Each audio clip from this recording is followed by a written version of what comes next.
Yo, yo, new day, new background, and yeah, trying the office again. So yeah, a few people have been asking me for videos on pro-lifer psychology and neuroscience, basically. If you've been watching my streams and my videos, then you may know that I'm researching essentially what's wrong with people's brains, and I'm looking for essentially a cure as well. The ideal situation, the best case scenario would be if we can develop a cure for irrationality. So as I've explained, we can absolutely get anyone to agree with extinction because it is the right position. So because it is a correct and rational position, just as 1 + 1 = 2, we can get people to agree with it. But the thing is that getting everyone to agree with extinction is kind of a half measure. So that would be great, but if you get irrational people to agree with extinction, then they might take out a machete and start doing violence or something. So it's not just about getting people to agree with extinction, it's about rationality as well, which is a genetic thing.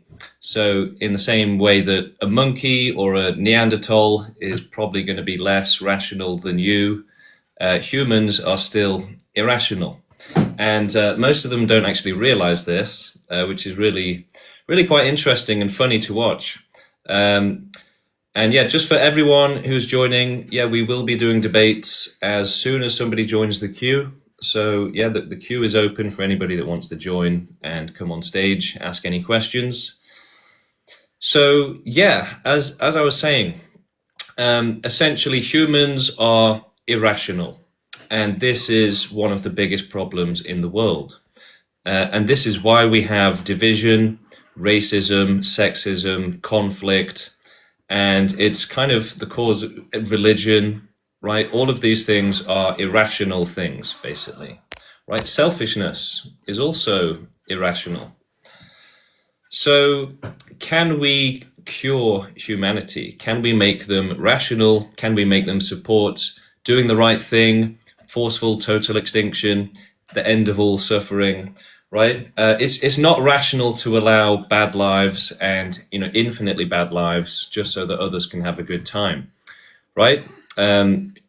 Extinction is kind of based on a lot of principles. You could describe it in a lot of different ways, but I think it should be obvious that we shouldn't allow anyone to be forced into a terrible life of pure suffering, or even, the worst life ever lived, just so that somebody else can have a good life. That's obviously not a good dynamic, and it's obviously not acceptable. But this is essentially, total extinction is kind of asking the most of people, right?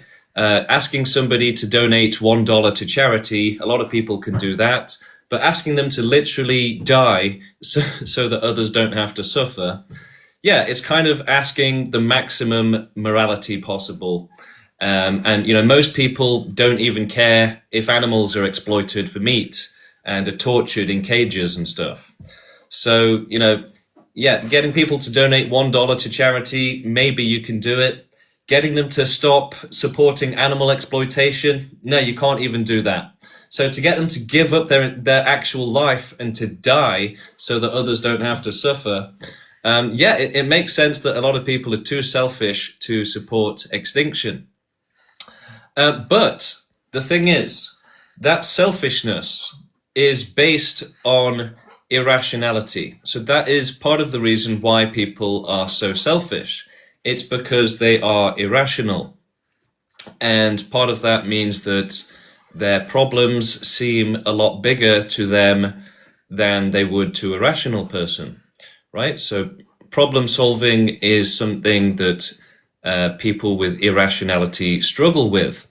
And again, this is over 99.9% of humanity, which is why they think that extinction would be impossible, that, this would be impossible, that would be impossible. They struggle to see what is actually possible, right? They think that, a God existing who would allow, child abuse and terrible lives, they think that's possible, but they think that just making sure that there's no life, They think that's physically impossible.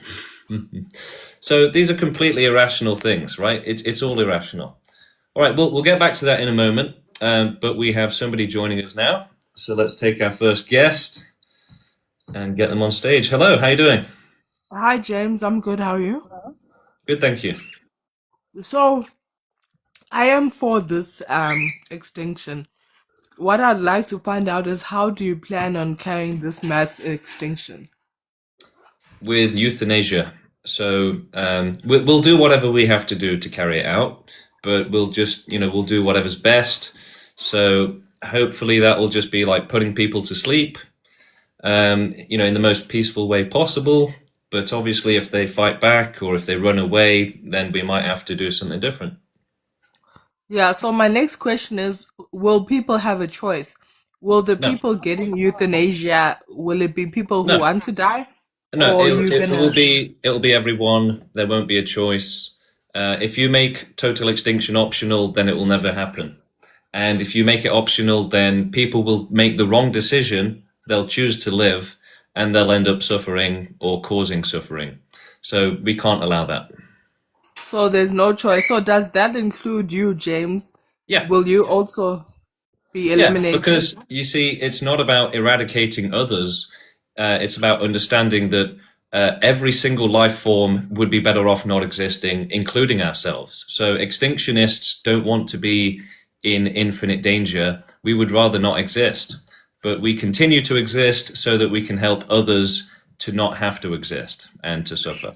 I'm for that, honestly, because life only values the billionaires, the Elon Musks, people who were born wealthy, and all of us we are just slaves. So go for it, do the extinction. Exactly. Yeah. I mean, we have to do it, right? We have to use force to defend the victims of suffering and forced existence.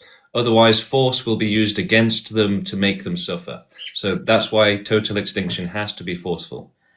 True, because none of us asked to be here. None of us chose to be here.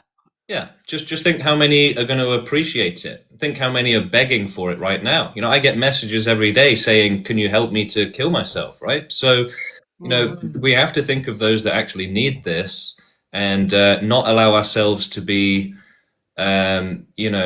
confused by some imaginary balance where, the happy lives are worth it, even if it means there's bad lives. And the thing is that it's actually very difficult for humans to process the concept of extreme suffering and bad lives and, extremely bad lives. So it's actually difficult for humans to think about this and to process it and to come to correct conclusions accordingly. So this is because of human irrationality, which is, a lot to do with survival and reproduction. These things have been reinforced into the brain, overwhelming and overriding rationality itself, so that humans support, they want to live and they support reproducing no matter what. Like they glorify it, they worship it like a god, basically. And it's stuck in their brains, like it's been set to override in their brains, basically. Yeah. I have one more question. I would suggest biological warfare because people aren't going to sign up for this. There's some people who still want to live. My last question is, do you believe that there's life after death? No. So our movement is strictly atheistic, and we don't actually allow non-atheists to join the movement. So you believe that you stop existing after you die. Yeah, You don't believe you that. rest in peace, right? You return to what it was like before you were born. All right, thank you, James. Go for it. I would suggest biological warfare like Um, COVID. yeah, we're probably not going to use biological warfare because the thing is that our strategy for the movement involves and requires becoming the government, basically, for the entire planet. So you can't really do a thorough extinction unless you are the government, right? The government will be trying to stop you, and you won't be able to do a proper job. So unless you take over the government, then they're always going to be trying to stop you. So you have to be the government to do it properly. And you could say, well, why can't you just wipe everyone out? Well, the thing is that we have to do a thorough extinction, right? So to begin doing animal extinction and to do a complete animal extinction and to do it thoroughly, will absolutely require being the government. You would not be able to, exert that level of control over the planet while people are trying to stop you. So you would have to have complete control, basically.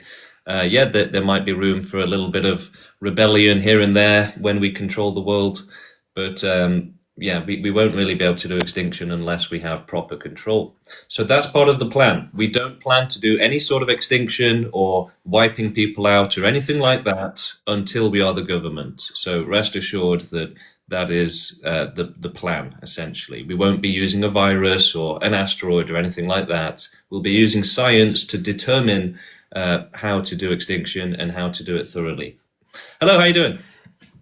Hello, can you hear me? Yeah, loud and clear. Okay. Yeah, I think it's very logical, and I completely understand your logic, and I feel like it's even way more humane to provide people with the possibility for euthanasia, and not everyone can like grasp the concept of a very difficult life, as you said. So I think it's yeah, the best way or a good option for a lot of people to end their lives like that. So yeah, And but we're not suggesting just offering euthanasia. We're suggesting forcefully putting down the entire species, right? It won't be optional. Everyone will be put down so that they don't suffer. So the thing is that you have a choice between allowing life to continue and letting it suffer, or if you care about its safety from suffering more than allowing it to live, then you would just put it down and prevent it from continuing to be exposed to the dangers of suffering in this world. So those dangers outweigh any sort of benefit of life existing. So being alive is the problem. It's not about encountering suffering. It's you have to prevent the suffering in the first place. So you shouldn't allow the suffering and then treat it. You should prevent it by making sure there is no life that can ever suffer. Because if you don't do that, then you're risking it, right? Your euthanasia plan isn't foolproof, right? It can go wrong. Whereas if there is no life, it can't go wrong. yeah, but my question is, how do you practically want to do this? So we're growing the movement until we have enough people to take over the world, start to run it ethically. Then we start doing animal extinction with euthanasia and researching how to make the world uninhabitable. And essentially, the objective is the most vast and thorough extinction physically and scientifically possible. So that has to be determined. So we have to progress science and technology so that basically to their limits so that we can do the best extinction possible. And the thing is that even if that takes a million years to get the most thorough extinction physically possible, it's worth it to prevent all of the suffering that could otherwise occur, essentially. Okay. And maybe like a personal question. I don't know, you don't need to answer this if you're uncomfortable, but do you have like experience in this field? Why did you start to like think about these kind of topics? Well, I've been researching like human psychology and rationality in relation to this, so it is connected for the last 7 years. But I only joined the movement a year ago, and there's a lot of overlap. So yeah, when they invited me to join the movement, they said they were trying to end all suffering, and it was just immediately obvious that this was the right thing to do. I've been through extreme suffering, and I know of others that have been as well. And yeah, it's just obvious to me that it's not right to allow life to continue being forced into a life of pure hell just so that others can have a good life. Yeah. And maybe a last question, if I would join the movement, is there a possibility to like participate or like get euthanasia, pay for it or something? So we don't do anything to do with that, right? So we're not really to do with euthanasia. Now, the thing is, when we take over the world and we're the government, maybe we can make euthanasia more accessible to people. Yeah. But right now, there's nothing we can do with it. We're not connected to any euthanasia facilities or anything like that. Okay, thank you. All right. Thanks for coming up. Bye-bye. And I'm sorry that you're suffering. Yeah, so I mean, the main focus is on ending all suffering with total extinction, but we would make euthanasia more accessible, right? There are countries where even those with the very worst suffering are still denied euthanasia. So that is wrong, and we should fix that. Hello, how you doing? Yeah, what's up, bro? Yeah, I'm good. How are you? I'm okay. So you say you want to like end all suffering, but like your plan kind of entails like infinite suffering forever. No, so that's a mistake. Extinction doesn't actually cause more suffering. So think about it this way, right? Is 60 seconds of euthanasia really going to be worse than an entire life of suffering? No, not at all. And it's going to prevent an entire life of suffering as well, right? So euthanasia and extinction doesn't really cause more suffering. It just prevents suffering. No, but if life persists forever, then you'd have to continue this cycle, and so it'd be like infinitely suffering. So even if it's like Well, 60 if seconds, we have to act as firefighters and the fire keeps coming up, but we have to keep putting it down, then that's what we'll do. But but you can hopefully it prevent, won't come to that, though. Hopefully it won't come to that. but you could stop the fire if you just like work like you were talking about. Oh, like we would just do all this research and have science and technology to this level where we can like Yeah. make out this plan and it'd be like and it would work out, but like you could just take that No, and that's where you're just mistaken. end suffering. So that's where you're mistaken. It's actually not possible to end suffering without extinction. The thing is that you would require omniscience to provide the same level of safety that extinction can provide, right? Non-existence is a guarantee of no suffering. Whereas How do you know that if you though? exist, then there is no guarantee, right? But how do you know that though? Like we are obviously not like scientifically anywhere near like like ending suffering in that way. So you wouldn't really know if we can or can't. No, it's about whether or not you can essentially meet like the standard of omnipotence, right? The thing is that unless you have omniscience and you're all knowing, then there's infinite unknowns, right? So anything could happen. Essentially, the power of omnipotence could make you suffer, right? Because you don't know what's out there, you don't know what forces of nature there are. Unless you're all knowing and you know that there's no unknowns, then there will always be infinite danger. If you walk into a simulation and you think it's safe, something could go wrong and you end up getting tortured for millions of years. So yes, life should only ever exist with certainty of safety, because the alternative is infinite danger. It's not responsible or ethical for life to exist without certainty of safety. I don't know. It seems more Well, possible. you just don't care about the victims, basically, right? Well, what I'm saying Your is, what I'm standard for saying life. is, Listen, it your standard for life seems existing is less than certainty of safety, right? So you don't care if it goes wrong. You don't care about safety. You don't care if anyone ends up suffering, right? So your standards, you have a low respect for life, basically. You don't care if it exists without certainty of safety, whereas you should, because you have to care about the victims. That's the only right thing to do. But with extinctionism, there is 100% no certainty of like under extinctionism, it's always certain Look, that there's going to if be I suffering. don't have a kid right now, I can guarantee it won't suffer, right? So yeah, extinctionism has a high, very high guarantee of working.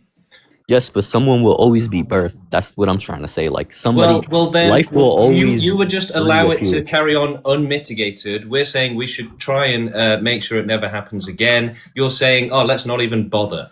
No, what I'm So saying is, what's worse, allowing all of the suffering and doing nothing about it, or actually trying to stop it? You're saying, oh, it's the same thing. It's not the same thing. no, I'm saying, what I'm saying is, if you just extinct life will come back again, and then you'll have to extinct Yeah, again, and then life will come you're back just again, and saying then you'll it's the have to same. extinct. You're making the mistake of saying that stopping all suffering is the exact same as doing nothing and allowing all of the suffering. So yeah, if life comes back, then we still prevented a lot of suffering, but we're also trying to take a chance to make sure that life doesn't come back. What you're suggesting is that we do literally nothing and allow all of the suffering, and saying that that's somehow the exact same as trying to permanently stop all of the suffering. Do you see how that just doesn't make any sense at all? No, I said like with the science stuff, like you were like, oh, Okay, you just don't get it. You're not listening. All right, let's see if we've got anybody else. And yeah, anybody else that wants to come up for any questions, feel free to join the queue. Hello, how you doing? Good. So I just wanted to say, are you for mass extinction then? Total extinction, not mass. Total extinction, yeah? Yeah, mass extinction isn't total, so it's not good enough. So do you ever think that you have a world where everybody agrees with getting extinct?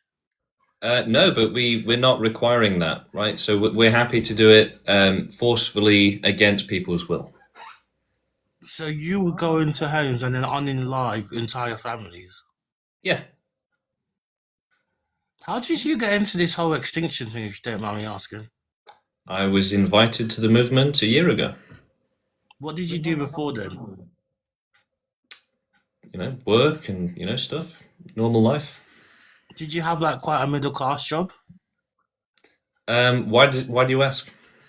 Because I'm just trying to work out how somebody with your mindset, coming from your background, ends up doing this. Like, this is insane. Why is it insane to want to make sure that nobody is forced into a bad life ever again? Because it's crazy. Like, Yeah. So caring about those in bad lives, that's crazy. Well, I mean, you should focus on yourself and your family. Yeah. So being selfless, that's crazy. You should be selfish. You Yeah. should be selfish. So wow, amazing advice. Amazing. Be selfish. So you instead of saying, you know what, extinction is wrong because of X, Y, and Z, he's like, I have literally no counter argument. It is the right thing to do. So how can I disagree with this?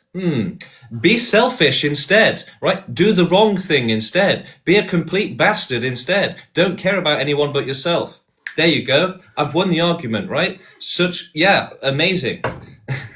Look, if you're thing is, right, we are good people, right? That's why we're doing extinction. Not because we're angry, it's because we care about the sufferers and we understand that their suffering and a bad life is unacceptable to force people into.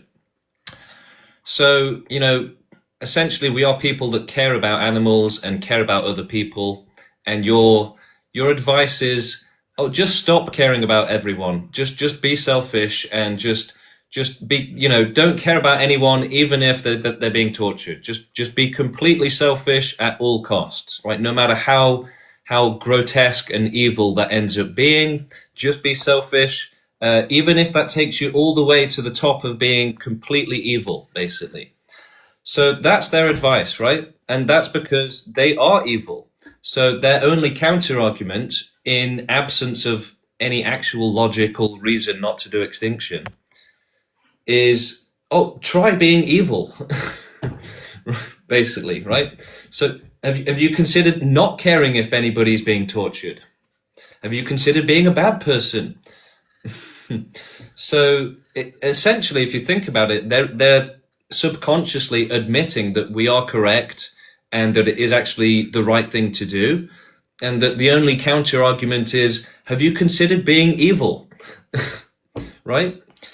So that's what we're dealing with here, basically. Extinctionism is for good people who care about those that suffer. That's it. Hello, how you doing?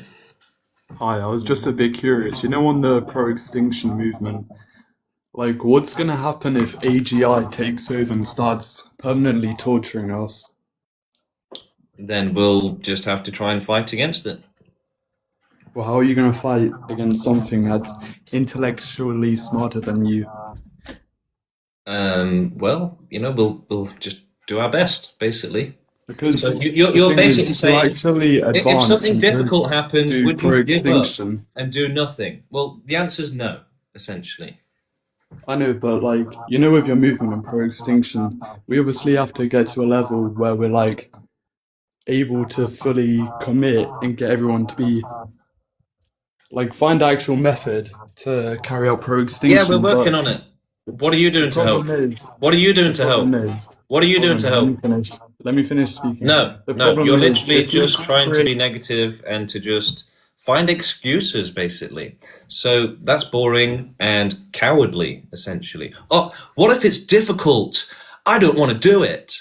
Go away then, right? Literally.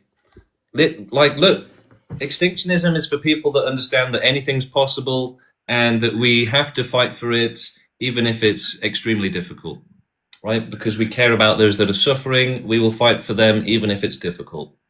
Hello, how you doing? I'm doing great. So, you're saying that if something is difficult, you shouldn't just give up, right? You should like fight for it. Yeah. Okay, and you're saying that you want you're pro-extinction because of people suffering. Yeah. Okay, is suffering difficult? Yeah, essentially, to make suffering impossible, you would need omniscience. And so What? the next best alternative is non-existence, right? It provides the same level of certainty of safety as omniscience itself.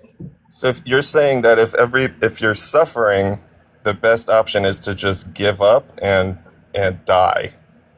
But you just said No, that you shouldn't no. give up if something is difficult. Well, that would be you're abstracting it, right? You want to live life by the rule that you shouldn't give up if something's difficult. Well, you're thinking very, very, very narrow-mindedly there, right? So let's No, I'm not not. What is suffer? let's not obsess on abstract concepts like that, right? So yeah, look, if you're saying that we should try and solve suffering without extinction, it's not as realistic, right? So we should go with the better option, the better solution, right? The thing is, to solve suffering without extinction, you would need omniscience, whereas we can do it with sticks and stones, basically. So we should use the existing method, the most effective method, and the highest level of safety from suffering, which we can provide to life.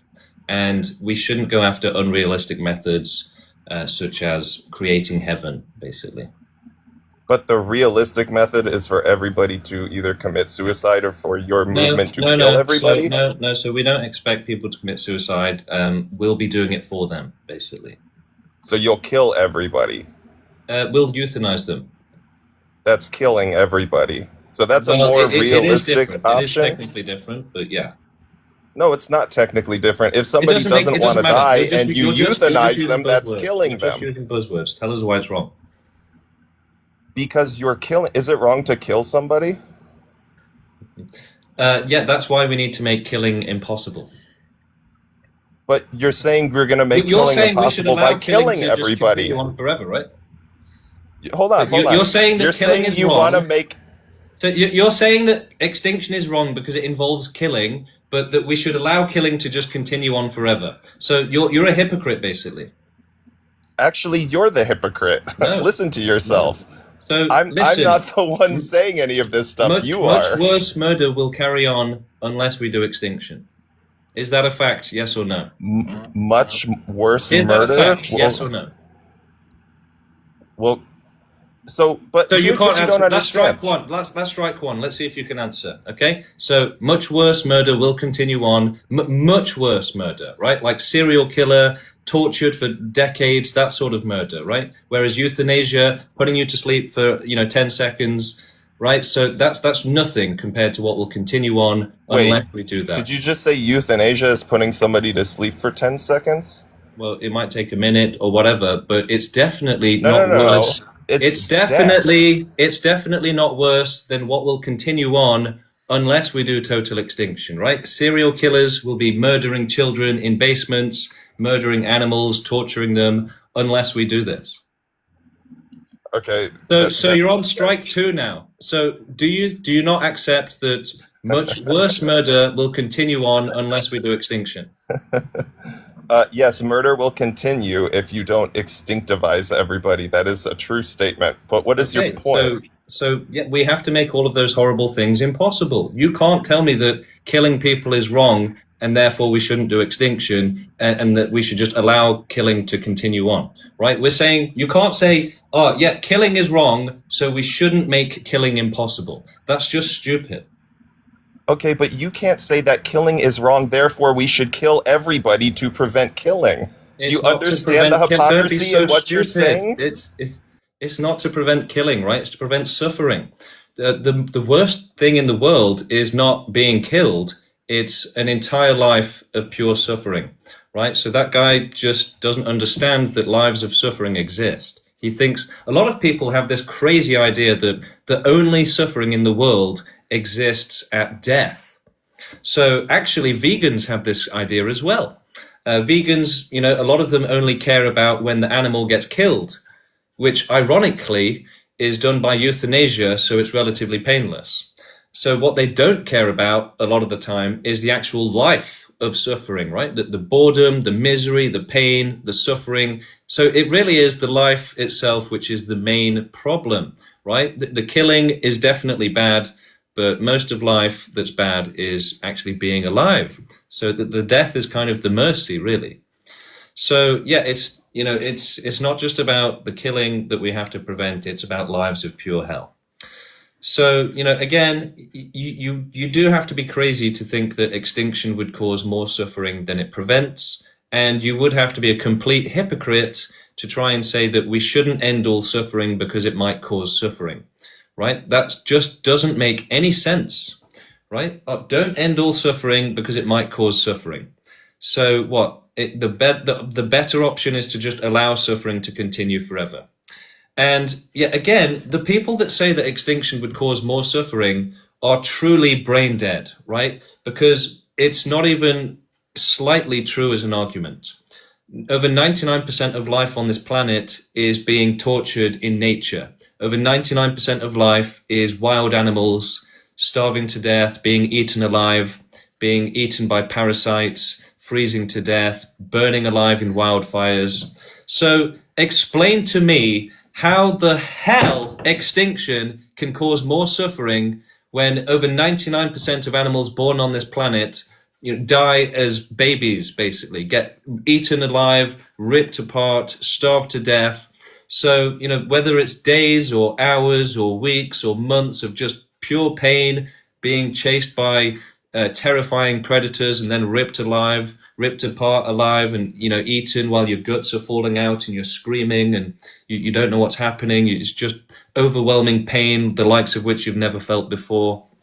So explain to me how putting animals to sleep, whether it takes 10 seconds or 60 seconds with euthanasia, explain to me how that's going to be worse. That 60 seconds of putting them to sleep is going to be worse than billions of years of animals being eaten alive and tortured horrifically, right? So the people that think extinction is going to cause more suffering are extraordinarily privileged, right? They'll come up here and say, oh, it's going to cause me grief, it's going to cause me anxiety, right? They don't care about all of those who are being tortured with pain levels of like 1,000,000 out of 10, right? Humans right now as well are being tortured by life. They are being tortured by chronic pain, schizophrenia, nerve pain, chronic nerve pain, all of these diseases. They're living lives of pure hell. They're being, tortured by family members. They're being literally like cigarettes are being put out on children while they're being like violently abused and then murdered. So explain how extinction is going to cause more suffering, right? Because actually it's going to be a blessing. It's going to be a relief. People are begging for it. People are going to celebrate the day it comes, right? They're going to be like, hallelujah, I'm finally going to not have to suffer anymore so that some selfish pricks can have a good life who don't care how badly anyone else suffers, right? So extinction is only scary to selfish people and also to, innocent people that are afraid of death. But, even the sufferers who don't want to die, a lot of them will be better off not existing anyway. So, for example, their current level of suffering, they might want to keep living, but actually it might be better for them to stop existing, even if they say, you know what, I am suffering really badly, but I want to carry on. So in a lot of, now you can say, oh, James, that's crazy. But the thing is that we have to consider the cases where that will end up being the right thing to do. So in a lot of these situations, essentially, if you think of it as a 50-50 split, then what people end up doing is ignoring the other side of, the other group, which ends up suffering. So when it comes to extinction, they'll say, oh, well, what about the happy people? And they just don't care if it goes wrong. They don't care if the happy people end up suffering. So you have to consider both sides of it. That's what extinctionists do and what most people don't, right? So yeah, we have to ban pet ownership so that no one's abusing their pets anymore. And people will say, well, what about the happy pets? They just don't care if any pets suffer, right? They don't care. So it's the same with everything, with forceful total extinction, right? If we make it optional, then some people might be okay, but some will suffer as a result. All right, let's see. So yeah, we should trend and lean towards, caution and non-existence. Brett, hello, how you doing? I'm doing fabulous, dude. How about you? Yeah, good, thank you. So I'm curious, like what would be your plan to get this off the ground rolling? Well, it's already started. The movement started 4 years ago. It's been growing globally ever since. We have over 100 activists now all over the world, and you can check them out on our website, proextinction.com.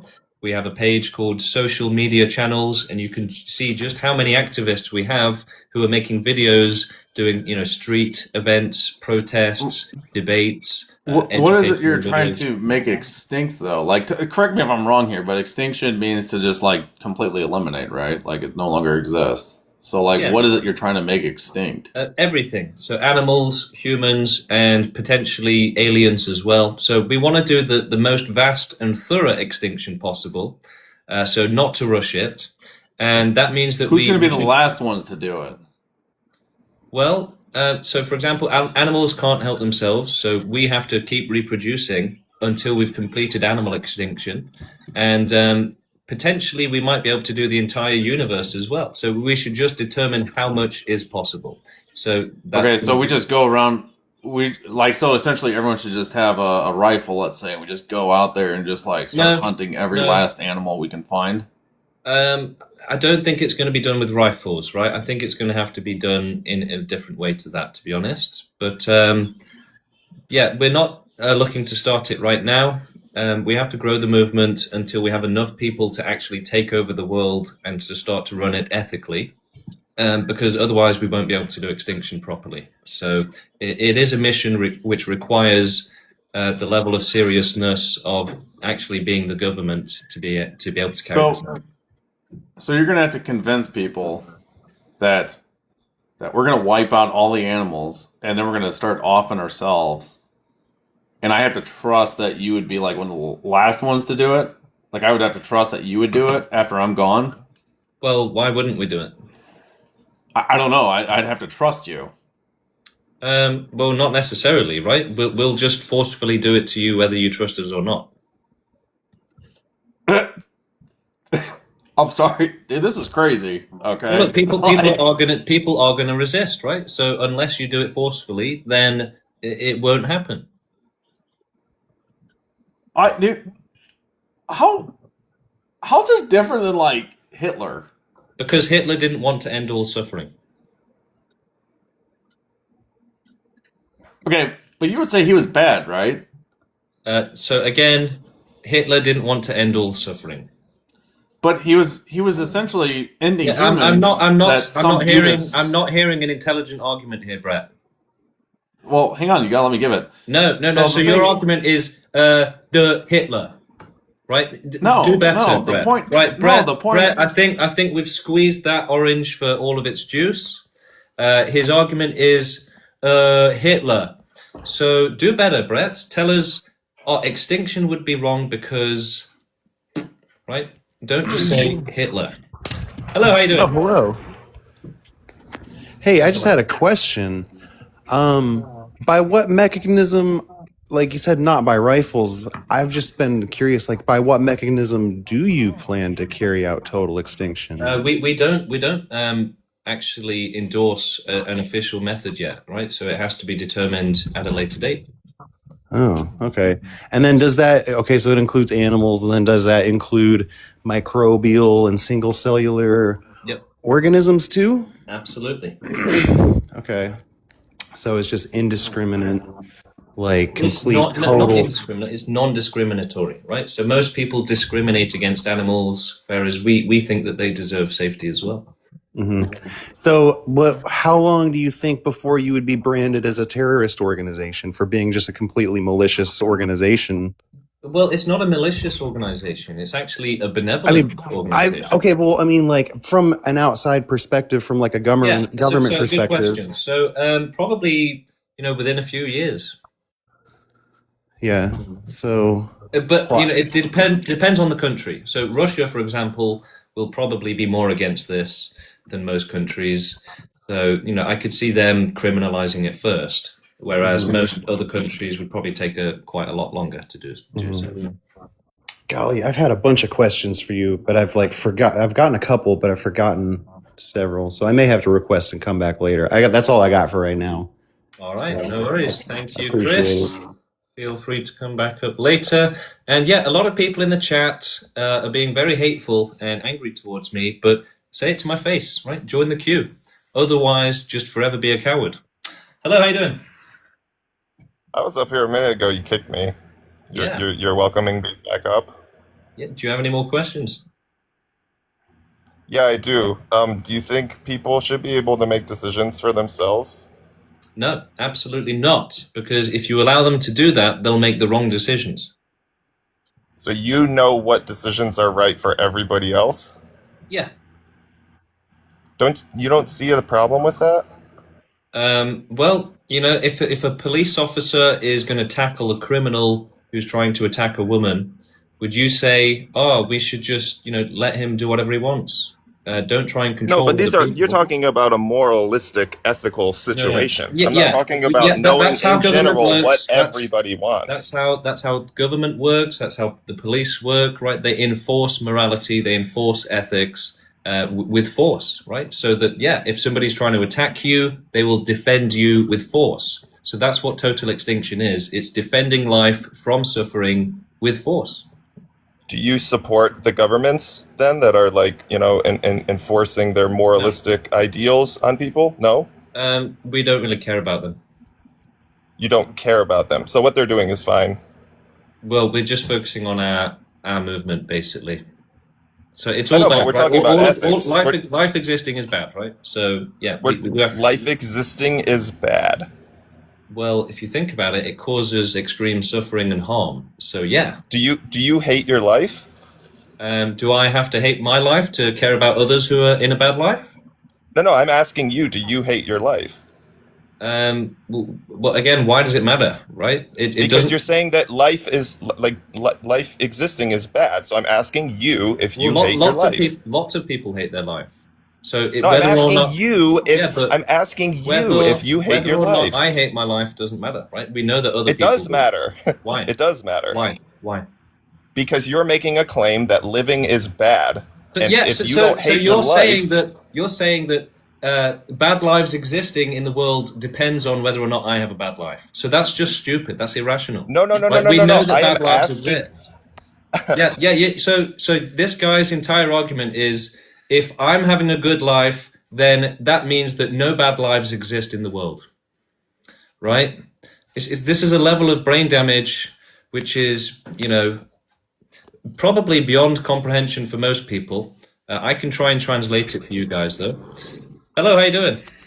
Hey, how are you doing? Yeah, good, thank you. Just a quick question before I make my claim. Are you religious by any chance? No. No, you're not religious? Okay. I just wanted to get this out my chest, but I think you all are a money laundering scheme. I hope you all get taken down. Okay, thank you so much. Yeah, I would love it if this were a money laundering scheme, if people were donating loads of money to the movement. But unfortunately, that's not happening. If you want to donate, then you can do so through the links on my profile. Hello, how you doing? I'm well. I actually agree with the last guy. That this is a money laundering operation. No, I think that you rage bait and you monetize your rage baiting effect and efforts. And how much money do you think we're making out of this? I have no idea. This is my first time seeing you. Yeah, basically nothing. So it's not really a scam or anything like that. It's actually activism. We're just trying to grow the movement to make ending all suffering possible. I don't believe that. Yeah, it's called sounds rage like baiting. sounds like you've got some really smart contributions to the conversation there. It's rage bait. It's rage bait. No, you just aren't intelligent enough to say anything else. Sorry, guys. Yeah, what the thing is for rational people like myself. One thing that we can do with it is to sort of translate what irrational people are saying, right? Because essentially, they are not the masters of their own minds or their own brains, right? Nature is. So we can kind of translate and uncover, unearth the hidden motivations going on there. All right, let's see who's next. And for anyone else, let's get you in the queue. Let's get more debates going. Hello, how you doing? Hi, I was just wondering, do you live at home with your parents? Yeah, I do. What age are you? 32. Oh, okay, that's it. Thanks. All right, thanks for coming up. All right, let's get some more people in the queue. Let's get some more challengers. There's a few trolls in the queue right now, so let's get some better people, some better options for the audience. Again, lots of people in the chat are happy to say, oh, this guy is crazy. Say it to my face, right? Join the queue, be a man, and actually, say it. Put your money where your mouth is, right? If you really think extinction is wrong, come up here and tell me why, right? Prove me wrong in front of everyone, right? If I was up here saying 1 + 1 = 3, then hopefully somebody would come up and say, no, look, obviously, think about it this way and that way. Look, obviously, that's wrong. 1 + 1 = 2. So do that with extinction. Come up and tell me why ending all suffering would be wrong, right? If you have the guts. But nobody is joining the queue. The queue is empty. Their silence is deafening, right? The silence is deafening. They have no counter arguments. They have nothing they can say, right? Because there is no argument against ending all suffering. Hello, how you doing? Good morning. Hey, good morning, James. Good morning. How are you? I'm good. So you're not really concerned with autonomy, obviously. It's irrelevant. Well, people use that autonomy to abuse animals, abuse children. Yeah. So it's No, about I'm just making okay, so I just wanted to clarify that before I said the next thing that I said, which by the way, I've been up here 2 times, so you already kind of know how I feel. Logically, yeah, I agree with you, whatever. Anyway, so why don't we just have, we could have maybe a government, so that, because you said that there's going to be people that are suffering, but they're going to want to keep living, and you're going to forcefully do that anyways. So if we had some sort of council or government or something that could make those decisions, that way then you could still have people who are happy, they could still live, and then the people that are suffering would be whatever word you want to use for that. Euthanized. But no, we would never agree to letting people continue to live because they could end up suffering. So it's not worth it. Yeah, I just wanted to throw that out there today. Yeah. Now, if you think about it, that would contradict the entire point of extinction, right? It's about preventing suffering instead of allowing it and then treating it, which you might not even be able to do. So we should just prevent it. It's much more effective. Okay, have a good day. You too. Thank you, Hannah. And anybody else that wants to join the queue, now is a good time. Not many people have the guts to debate, apparently. But let's get back to it. So at the start of the stream, while we're waiting for more people to join and debate. We were talking about essentially the reason why people disagree with extinction. It's because they're animalistic and it's because they are irrational. So extinction is actually the rational position. In fact, it's pretty much the most rational position that a human can have. And so part of this is that it includes essentially accurate awareness of the suffering in the world. So most humans are unable to accurately think about or process extreme suffering and bad lives. So when they, when it comes up in conversation or when they try to think about it, or even just passively, this understanding has a passive effect on them.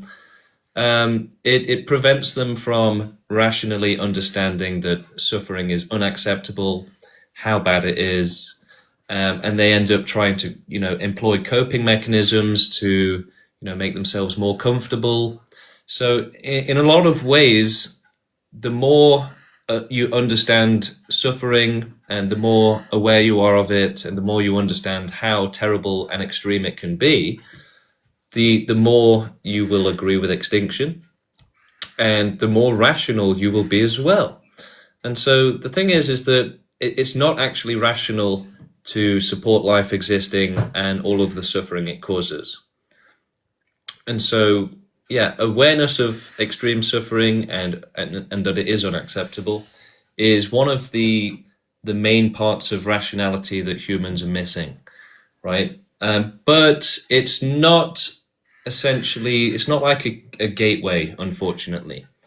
So learning about extinction will make you smarter, but basically it really depends on your genetics. So at the minute, you've either got the genetics for that higher level of rationality or you don't. So people, extinctionists are more rational. They are atheists, right? They don't believe in God or religion, and they are essentially smarter, right? They have a better understanding of the world, a better capability of understanding the world accurately and correctly. There'll be less confusion, right? So that confusion leads to religiosity and saying, oh, well, there's just no way to know, and all of this stuff, right? Whereas we can know, actually, right? And we don't have to assume there is a God. So essentially, those high levels of rationality in your brain will lead to not only extinctionism, but being more rational in other parts of your life as well. So for example, it can make you less aggressive towards others, more pragmatic, a better communicator, more logical, right? A lot of people say you're amazing at debating and, you've obviously got debate skills and all of this, and you're very intelligent. All of that is just simply a higher level of rationality, basically. So, imagine you're talking to a more powerful AI or something, right? It's going to have more intelligence. It's going to have better answers, better ability to think. So, unfortunately for most humans, they are still irrational. So this is essentially a massive disability for them. And most of them, pretty much all of them, don't realize that they are irrational. So extinctionists are largely free from the irrationality which evolution and nature have forced onto humans. So over 99.9% of humans have irrationality essentially integrated into their brain. It's kind of the operating system that they run on, because forcing the prioritization of survival and reproduction depends on massive levels of irrationality and ignorance of suffering.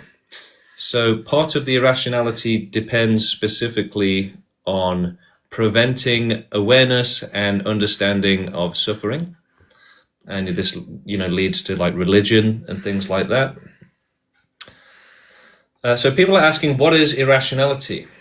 Well, it's essentially when you don't make sense, right? And so by forcing life and humans to be obsessed with life existing and reproduction, it essentially, that requires making the entire brain completely irrational, because the more rational you are, the less you will support survival and reproduction. So rationality directly goes against nature's priorities of survival and reproduction. So that's, I mean, it makes perfect sense if you think about it. The more into extinctionism you are, the more rational you are, the more against survival and reproduction you are. So it's kind of a spectrum in that sense, and it is connected. Cora is asking about empathy. How does that work? So the thing is that empathy, actually, it largely just comes from that same level of awareness. So the more rational you are, the better you will understand the world, and the sharper your understanding of it will be. For example, knowing that there is, no Jesus or anything like that, because it's just obvious. And so things will be more obvious and just easier to understand. And essentially that translates and leads to more empathy.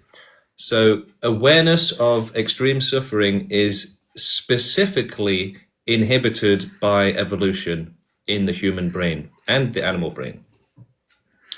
And so, yeah, that awareness essentially reduces empathy, that lack of awareness. So, people are very capable of being callous about suffering and saying, oh, it's good for you, child abuse is good for you, and a life of pure hell is not that bad, because they're not able to actually think about it accurately, right? They are specifically prevented from being able to process suffering in a rational way. And it ends up coming out as complete gobbledygook, complete gibberish, nonsense, complete garbage, basically. And, they'll say just completely crazy things. So it forces them to be irrational when thinking about suffering. And that's why, they can't take it seriously. They don't care about it. They don't want to think about it. They romanticize it. They, just rationalize it in all sorts of crazy ways. They think, Jesus wants it and all this crazy stuff. So the more rational you are, the harder it will be for the brain to maintain that, grip of insanity on you. And the easier it will be to undo the, indoctrination which both nature and, DNA and evolution and society have done to you. So you're growing up in this crazy world and you're like, what the hell is this place, basically? What's wrong with everyone? And so, yeah, you'll be able to just, put it together and be like, yeah, something's wrong here. What is it? So, for most people, they never get to do that, right? Over 99% of humans don't care about animal exploitation, right? They think that the meat industry is a good thing for some reason, right? Now, technically, it does reduce suffering, but they don't know that, right? And they also don't care about the suffering, right? So even if extinctionists tell you the truth, which is that technically the meat industry does reduce wild animal suffering, it should all be abolished. It's all bad, right? And so most people don't think that. Most people don't even think that the meat industry is bad, right? So again, their level of ethics and morality is like rock bottom, right? Most people literally think that animal exploitation is a good thing. Right, over 99% of humans think that exploiting animals is just good, right? You make them suffer, yeah, great. So we're dealing with, extreme mental disability here, basically. And, again, considering most people, think animal exploitation is a good thing, right? Yeah, rock bottom. So, they're all the way down here, essentially. And then extinctionists are all the way up here. And that can sound super arrogant and everything, but this is just the truth, basically, right? So especially in terms of morality and ethics and empathy and stuff. And again, a lot of this does come down to awareness of suffering, right? A lot of people think that suffering is not that bad. Watching others suffer, right? They're watching a nature documentary and saying, oh, look, it's getting eaten alive. So, there's obviously a big disconnect there, right? They're watching something suffer and they're thinking, oh, this is cool. This is great. So what on earth could be causing such evil, basically, right? Why do humans, why are they so evil? Why can they, watch, animals killing each other and enjoy it? And why do they think that animal exploitation is a good thing, that, animals deserve to suffer so that we can have a cheeseburger? I mean, this is just obvious that like humans are completely insane, basically, right? So people come up here and say, oh, let's respect their autonomy and their freedom. These people literally think that animal exploitation is a good thing, right? That's the level of insanity that they've got, right? So yeah, just considering that, I think that's kind of one of the best arguments or just ways to point out that humans are evil, right? That, forget everything else, just the fact that most of them think animal exploitation is perfectly fine and a good thing. Just that alone already condemns humanity to being an evil species, basically, right? And this is just true, right? No one cares about animal exploitation, and it's kind of one of the most obvious, buzzword, kind of the first thing that comes to your head, right? It's sort of one of the most obvious ways in which humanity is evil, right? They just openly exploit animals and torture them for food and just say, who cares, basically. So yeah, on that level, humanity doesn't have like the first level of ethics or morality at all. And so yeah, going all the way to extinction, that's going to be difficult. So most people's brains are in the gutters, right? They think animal exploitation is fine. So yeah, so they're also religious, they're also probably racist and sexist and all these horrible things. And yeah, the more rational you get, the less you discriminate, right? So that's a big part of it. And the more you essentially learn about the world and come to understand it accurately, and the more you care about a perfect system for everyone. So this is one of the biggest things in the field of rationality. So one of the biggest parts of it is essentially coming together to make a better world for everyone, right? So like a one world government, a universal system for everyone. And part of that comes down to not discriminating.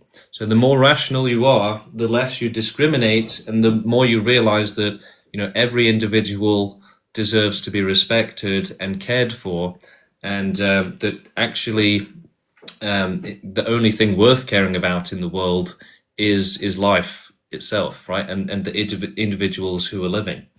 So nothing else is worth anything. And Steve, the founder of the movement, he says this all the time, that all of the treasure in the world is worth less than a single ant, right? Just any life is just automatically worth more valuable than anything that's not alive.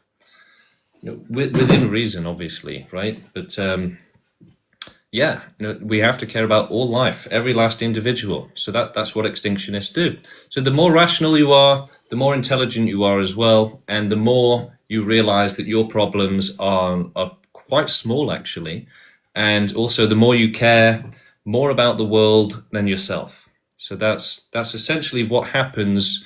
The more rational you get, the more you start to care about the world, and not just in like a curiosity sense, but in terms of like, oh my God, people are suffering, we have to do something to help, right? Animals are suffering, we have to do something to help.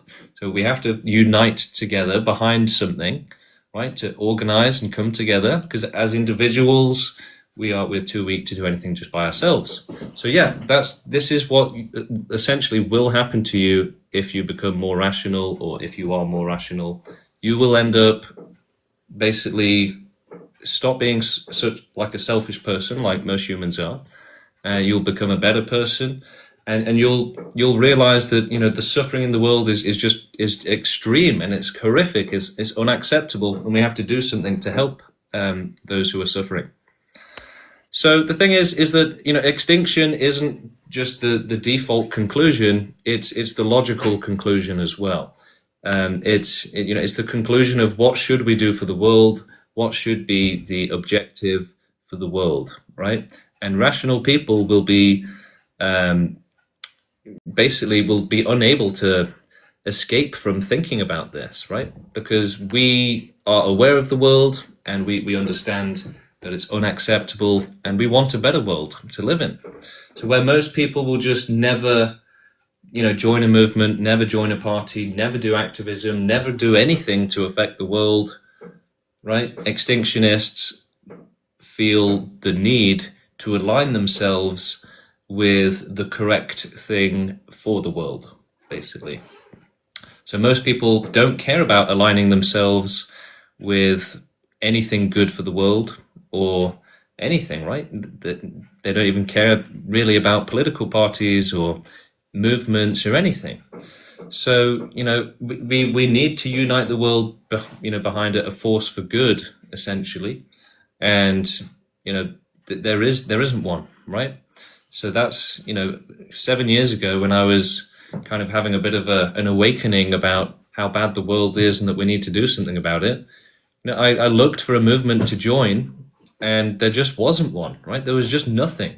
Nobody cares about making the world a better place, right? They're happy to leave it to Donald Trump and Jeffrey Epstein, the dictators, the criminals, the warlords, the billionaires. Yeah, just leave all of the most evil people in the world to run the world. So, what can you do about that? If you don't like the fact that dictators are running the world right now, what are you going to do about it? If you don't like the fact that, animals are suffering and people are suffering, what are you going to do about it? There is nothing that you can do about it, essentially. There is literally nothing. You can join like a small, neighborhood movement or something, or like an animal sanctuary, right? But that does nothing to affect the world itself. So, yeah, the more rational you are, the more you realize that the world itself does need to be controlled for good, right? That it's currently being controlled by bad forces, basically, right? By evil. So yeah, that the world does need to be controlled by good people, ethical people, and compassionate, responsible people. So that is the pro-extinction movement, right? Unfortunately, literally every movement or party or human, anything outside of the pro-extinction movement, they are happy for just infinite suffering. And again, I think one of the best sort of thought experiments to, prove this or to explain it is to just consider, again, the idea of, any human on the planet, right? Take any human on the planet, and if you give them an entire universe full of planets with different types of animals and aliens and stuff, right? They will just never care about the suffering, right? They will never care. So they could have an entire universe of animals with different environments and stuff. And most likely they're just going to go around watching them, watch documentaries on them, maybe visit and, do a safari or something. They will never care about the suffering, right? So the entire universe could be full of animals being tortured, and most people will never ever even think it's a bad thing, right? They'll think it's a great thing. They'll think it's amazing. They'll think it's the best thing possible. So people are super pro-life and they are super pro-suffering. So yeah, the point of that thought experiment is to show you that it doesn't matter if it's a vegan, it doesn't matter if it's an antinatalist, if it's a communist, a Democrat. Every single human on this planet outside of the pro-extinction movement would happily support an entire universe full of extreme suffering. So where is the hope, right? What hope does humanity have? What hope do the sufferers have if not for the pro-extinction movement, right? Who point to one person on the planet who outside of the, extinction circle, who would do anything to care about the suffering, right? The thing is that not only would they allow an entire universe of animals suffering, they wouldn't try to do anything about it, right? Most humans think that interfering with animals is a bad thing, right? So they wouldn't even try to solve the suffering in a different way, right? They would just allow the animals to suffer naturally, because humans glorify and worship nature, right? Oh, it's natural. Oh, that's just the way it is. That's just nature. That's just life. Oh, it's beautiful, right? People tell me that, they think that animals killing each other is beautiful, right? They actually do. A lot of people say this is like actually, unfortunately, true. So, yeah, there is no hope for the sufferers, none whatsoever. And I think a lot of people do kind of, essentially delude themselves into thinking that everything's going to be okay without the pro-extinction movement, that everything will just be fine. But this is a fantasy. This is a comfort fantasy bubble, right? It's a lie. So in the Matrix, when Morpheus offers Neo that do you want to see the truth or do you want to go back to the fake world, right? The fake world that you can live in and lie to yourself so that you can be mentally comfortable.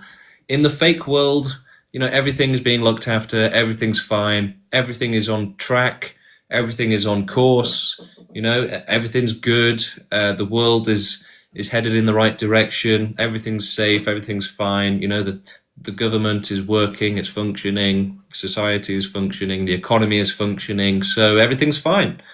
But that's a lie, right? It's a complete fantasy bubble. So if you buy into the lie that everything's fine, we can just relax, the world is just fine, it's no problem. If you buy into that, then you are buying into the lie, so that you can be comfortable at the expense of the sufferers, basically. So don't buy into the comfortable lie that everything's fine, everything's being looked after, there's no problems anywhere in the world. Nobody's being tortured horrifically. Animals aren't being tortured horrifically, right? But they are, right? So that's why it's irrational, because essentially to just not care about anything and to just say, yeah, everything's fine, essentially it is an irrational bubble of comfort. It's an irrational comfort bubble, right? It's a fantasy comfort bubble where everything is fine and, nothing bad is happening in the world. I don't need to do anything. And so this is another large part of human irrationality. It is the comfort fantasy bubble, right? And a big part of that is essentially maintaining you to be glued to your natural priorities of survival and reproduction. It keeps you away from empathy and caring about others so that you'll focus on your own survival, not care about others. So that's another big part of irrationality as well. And again, it's about the awareness or lack of awareness of suffering. So the more aware you are of how bad suffering is, the more obvious it is that those who are suffering need help, right? And that it's not just a part of life. It's not just, oh, isn't that interesting? Instead, it's like, oh my God, they need help, right? So whereas most humans right now, they'll look at suffering, they'll see an animal being eaten alive, and they'll be like, wow, that's really cool. So that's irrational, right? It's not actually rational. So the rational way to view suffering is like, oh my God, that's terrible. We have to stop this. We have to help. Whereas most people will be like, oh, that's brutal. Cool. Take a picture. So that's not the correct response to seeing extreme suffering, right? A lot of people, for example, will like, when someone dies in the middle of the street or an animal dies in the middle of the street, a lot of people just start taking pictures and go, ooh, isn't that interesting, right? And that is essentially the response to suffering. You got like homeless people and people are like, oh yeah, I wonder what kind of drugs they got up to. That's interesting. No one actually cares about the sufferers. So it is irrational. It's selfish. And people are forced into this bubble. So part of the comfort fantasy bubble is, it prevents you from accepting moral obligation as well, right? Because if suffering is never a serious problem in your head, then you're never really going to care enough about it to essentially override your own selfish priorities for the sake of others.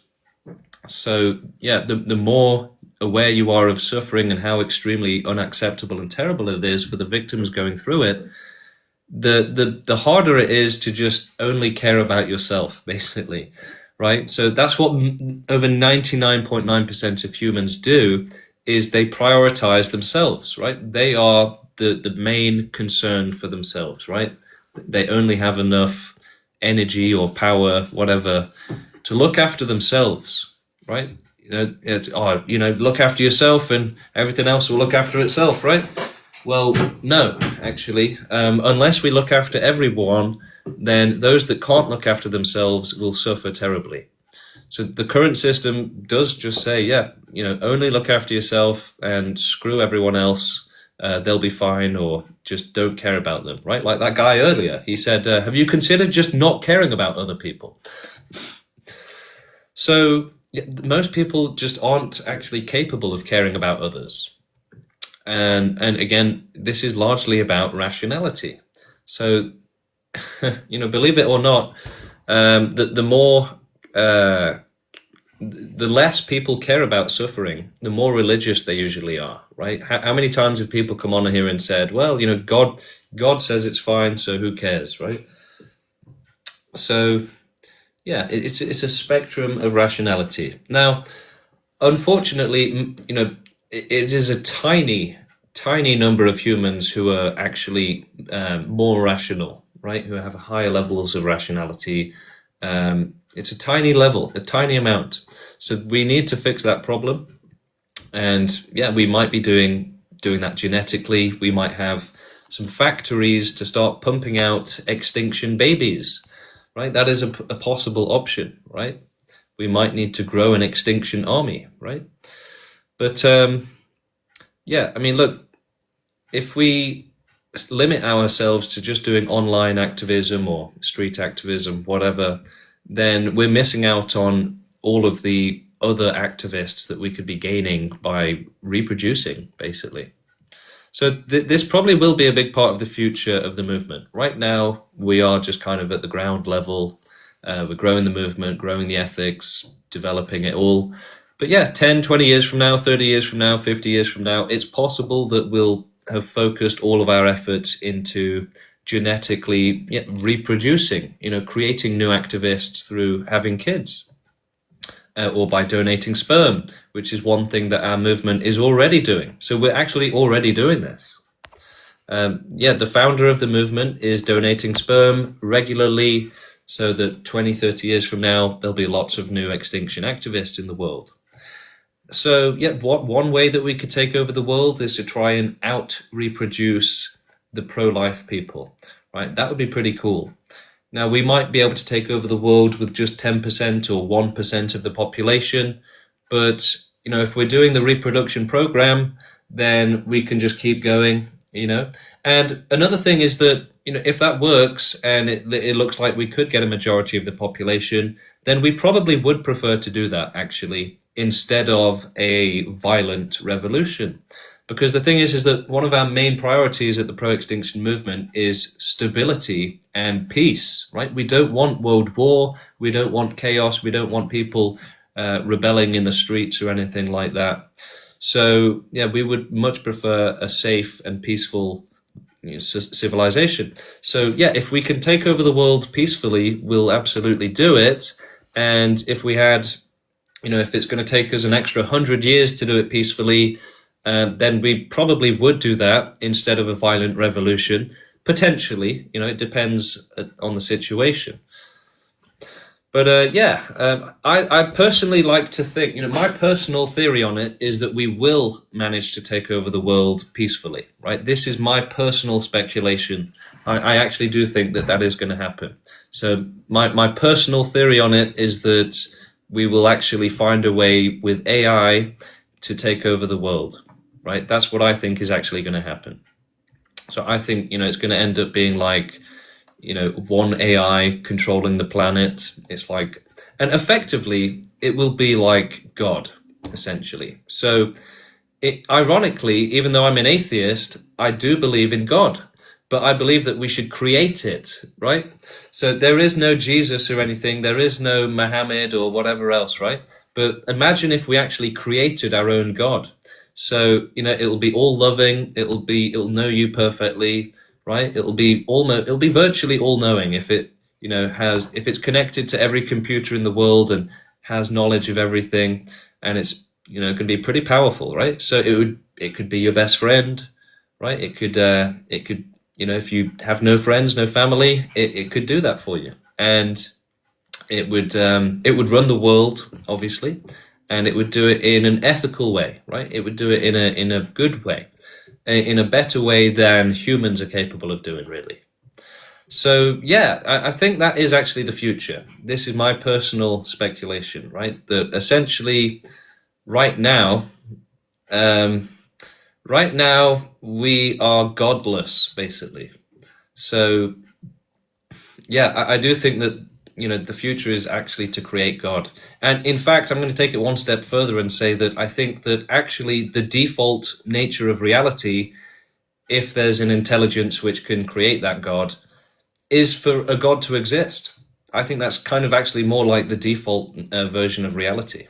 So in a sense, we're kind of unlucky that we are without God in that sense. So yeah, we should create a God, and it's going to be a lot better than anything you see in the Bible. It is going to rule the world, right? It will be the end of human supremacy, basically, right? Right now, humans run the world, but that's not going to be the case forever.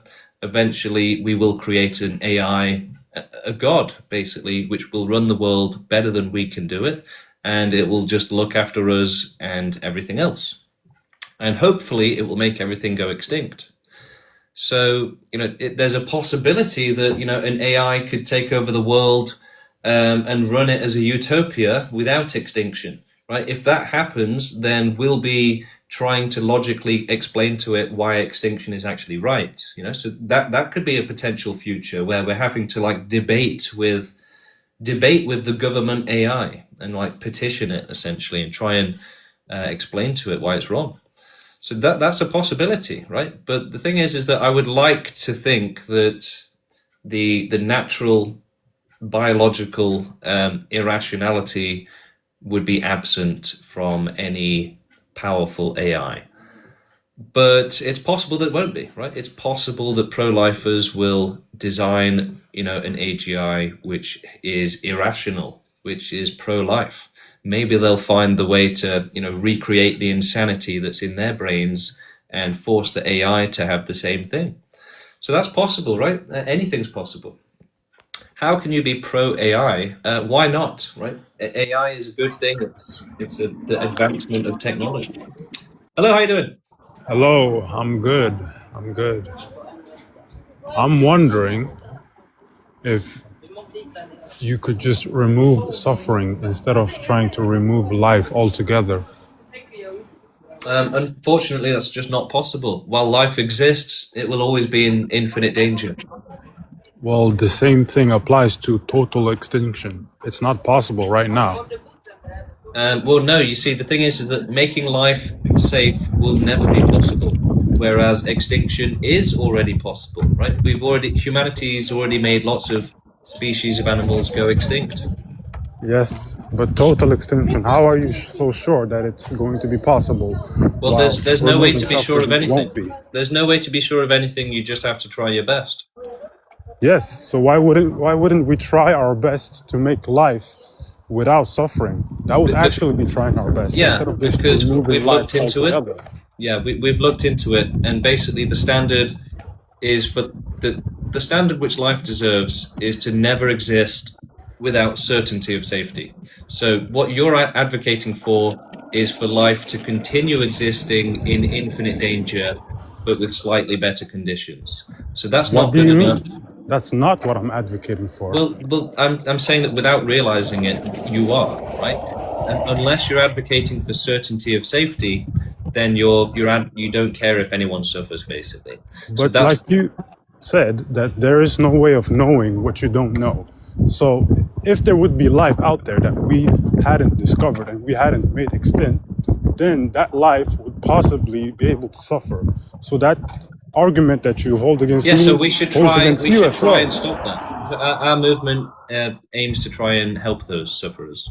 Yes, and my movement, or whatever improvisation of your movement, would promagic.com, improve everything, every Okay, life. so go and make it. Go and make promagic.com. No, I'm asking you, why is it magic if I want to improve every life, maybe bioengineer Yeah, pain because away, the thing is, but you because we removing shouldn't life is not? reduce, because it's like reducing slavery instead of ending slavery, right? No, it's You actually should. making slavery not even a thing because slavery needs pain, suffering. If you're not suffering, you're not Yeah, a slave. you don't understand. So again, essentially, we should end slavery instead of reducing it. You're saying we should reduce suffering instead of ending No, it, right? I'm saying dissolve the actual concept of actually being a slave. You can't be a slave if you're not hurt. You can't be a slave. Yeah, so that's a You hypothetical. don't So you're not have engaging with it properly, right? So your the whole thing movement. is, It's a hypothetical. We cannot enforce total extinction right now. So why not? what's the argument? It's the same argument you can hold against me that I can hold So against you. no, so you're saying that we can't do extinction right now, but we can't do your thing ever. So that's obviously How are wrong. you so sure of that? We're not even Okay. sure we can do your Okay, thing let me either. explain then. Let me explain. So the only way to have certainty of safety is with omniscience. So that's the most difficult thing in the world. Whereas not having a child is the easiest thing in the world. So you're essentially saying that instead of using the easiest and most effective way to help people, we should not do that ever, and instead only use the most impossible way to help people ever. But your way of doing it would not. Yeah, our way of doing it is actually possible. Yours isn't, right? Look, life does not deserve to exist without certainty of safety. It's not fair. The alternative is infinite danger. You obviously don't care about that, right? So if you respect life, then you won't want it to exist without safety, right? Certainty of safety. So the only way to achieve that is with omniscience, right? Unless you know everything and you know that there are no unknowns and you can predict the future with 100% accuracy, right? Unless you can do that, then you cannot provide safety, right? So these people essentially they just don't care about providing safety, right? When it comes to looking after life. That's the problem.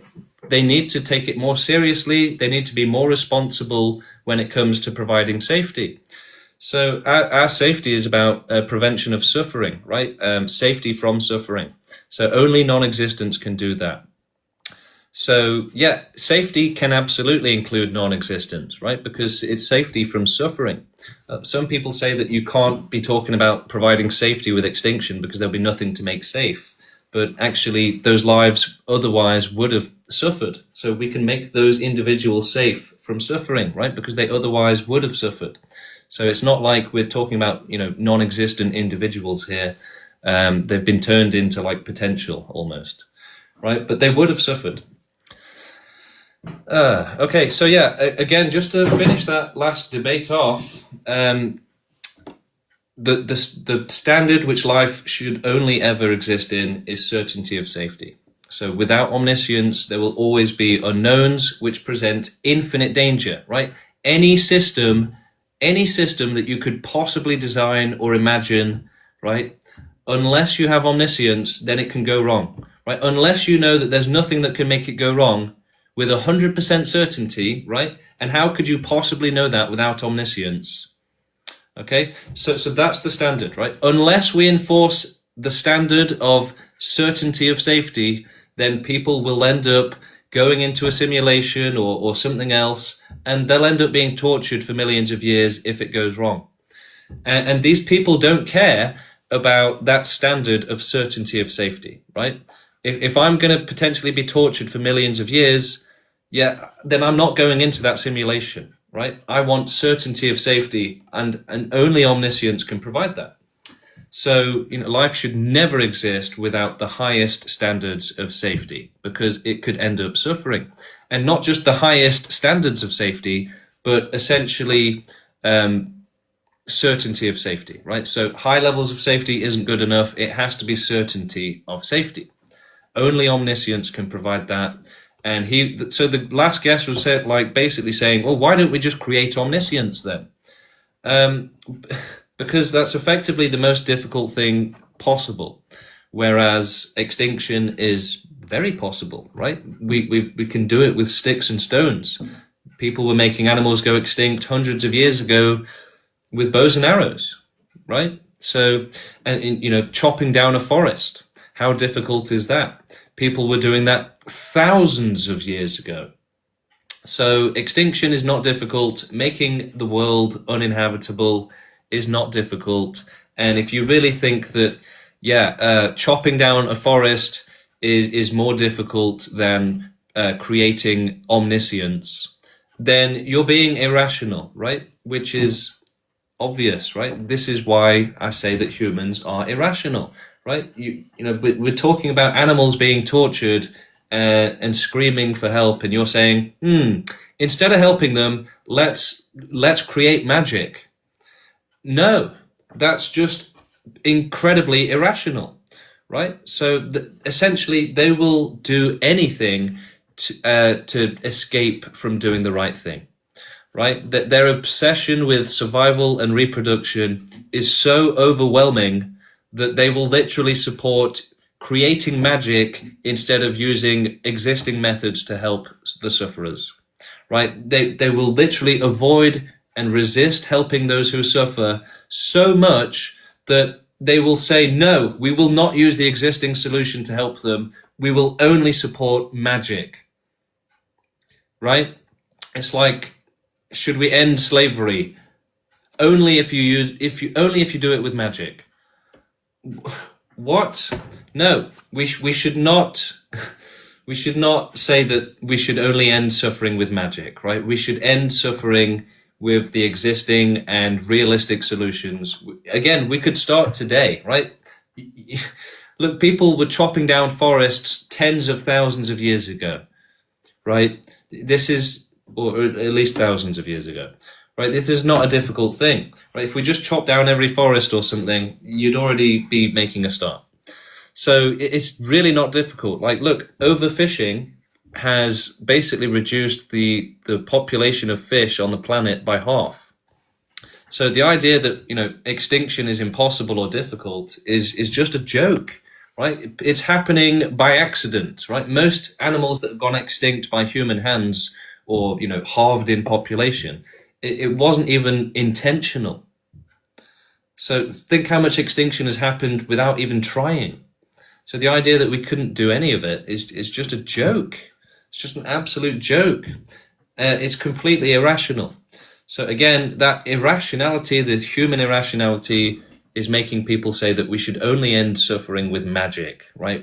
Which is just insane. Hello, how you doing? No? All right, let's see. If anybody else wants to debate, then feel free to join the queue. If you have any questions, anything you want to discuss, then I'm happy to go over it with you. So, people are saying, what do you mean about magic? So essentially, the only way to provide certainty of safety for life would be with omniscience, right? How else could you possibly guarantee safety? You can't. And, most people would arrogantly think that, oh, who cares? We'll just do it anyway. Let's allow life to exist without certainty of safety. So think of it this way, right? If you were running a simulation and you're the god of this simulation, right? And you're only really allowed to use fake animals and people in your simulation, simulated life forms, right?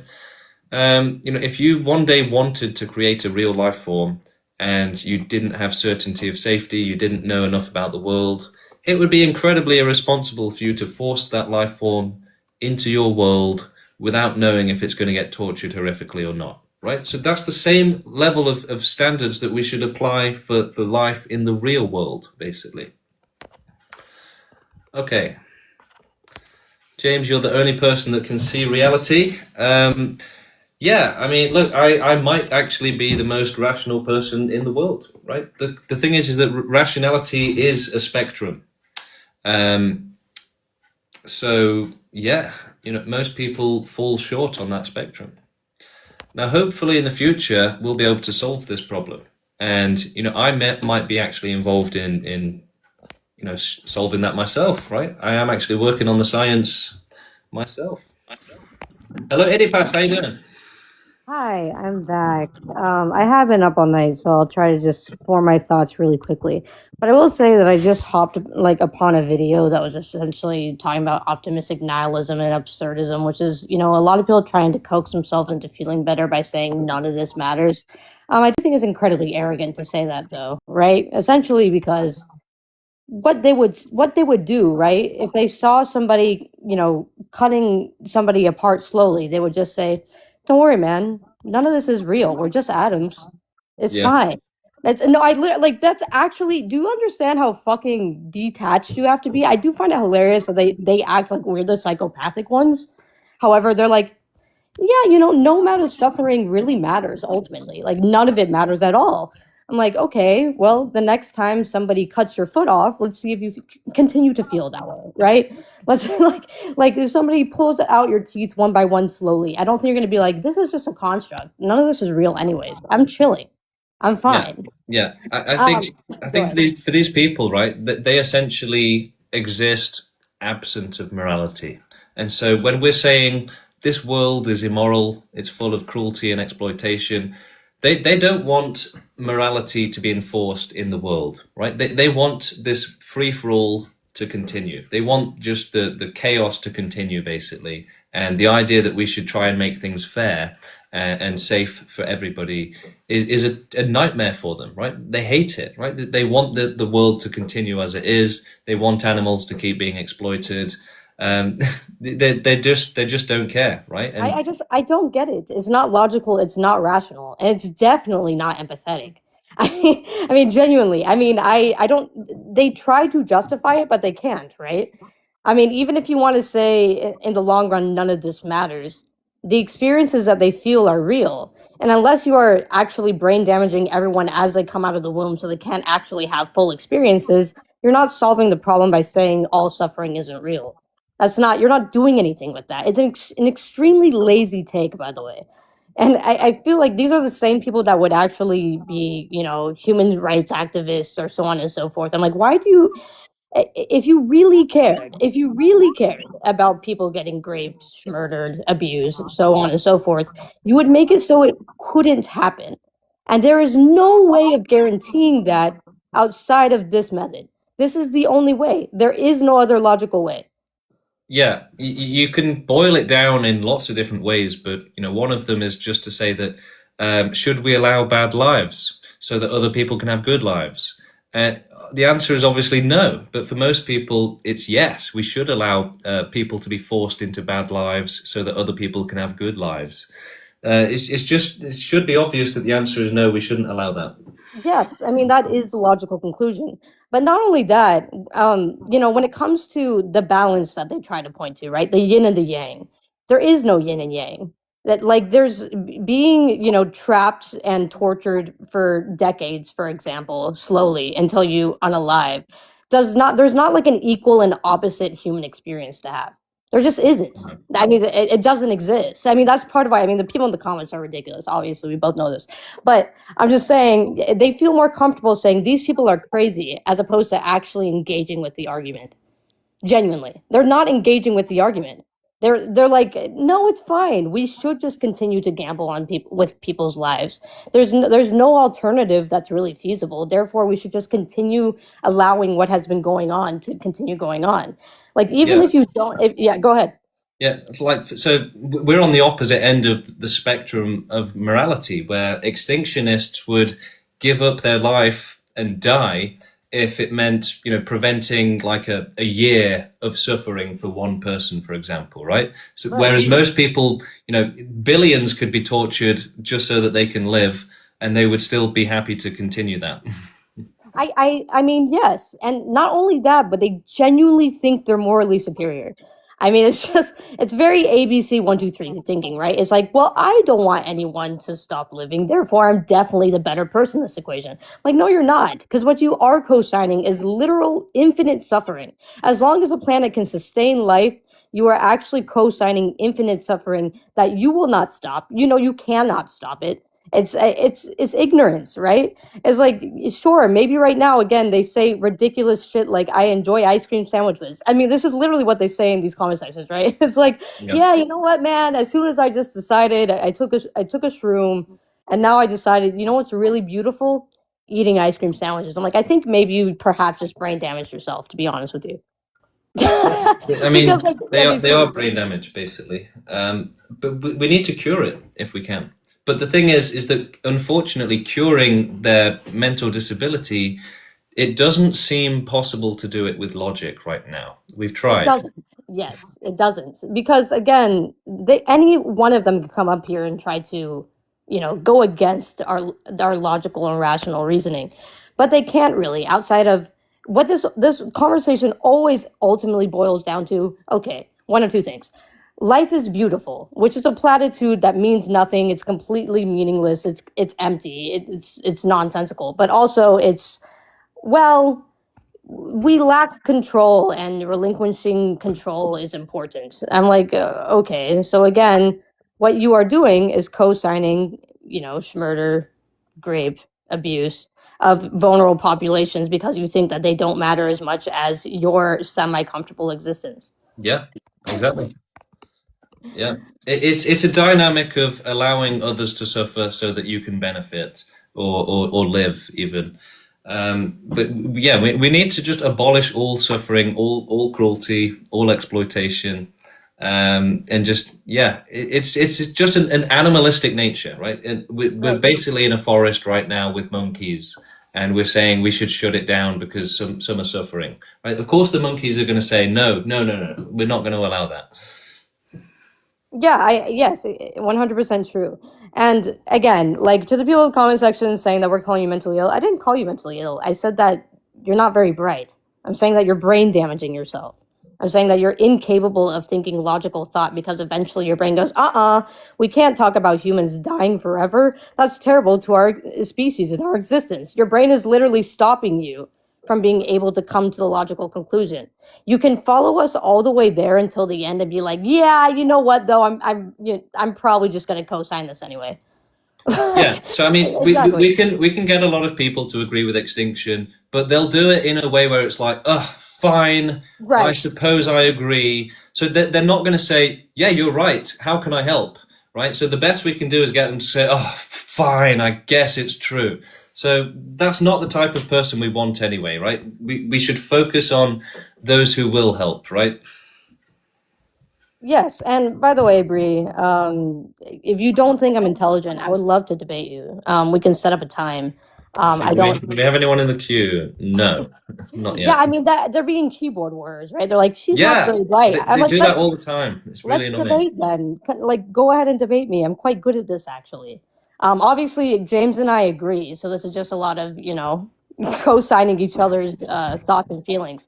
But if you would like to debate me, I would love to.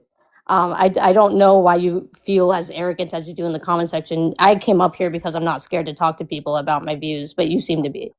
Okay, we've got somebody requesting to join. We've got Sweet Pea coming up next. Hello. Hello, can you hear me? Yeah, loud and clear. Do you have any questions? I have just come across this, and I'd like to know a little bit more of your backstory of how you've come to this conclusion. Largely by learning about the world, right? Trying to get involved in what is right and wrong, what direction the world should be going in. But largely from realizing that, suffering is just unacceptable, right? And we cannot allow the system of forcing people and animals into bad lives so that others can have good lives anymore. It's not fair. It's like the ultimate harm, to live through an entire life of pure pain and excruciating misery just so that somebody else can have a good life. It's the ultimate evil, basically. Yeah. So we can't allow this to continue. It's not actually safe for life to exist, and it's not fair. Every life form here, even born to a billionaire, they're in infinite danger, right? They can end up with chronic pain, brain damage, mental illness, getting kidnapped, anything. So it's not fair for any life to exist in the infinite danger of this world. And we are essentially forming a movement that is going to be a force against life in the universe. So working towards a universe with no life and no possibility of life ever again. And how do you propose to do that?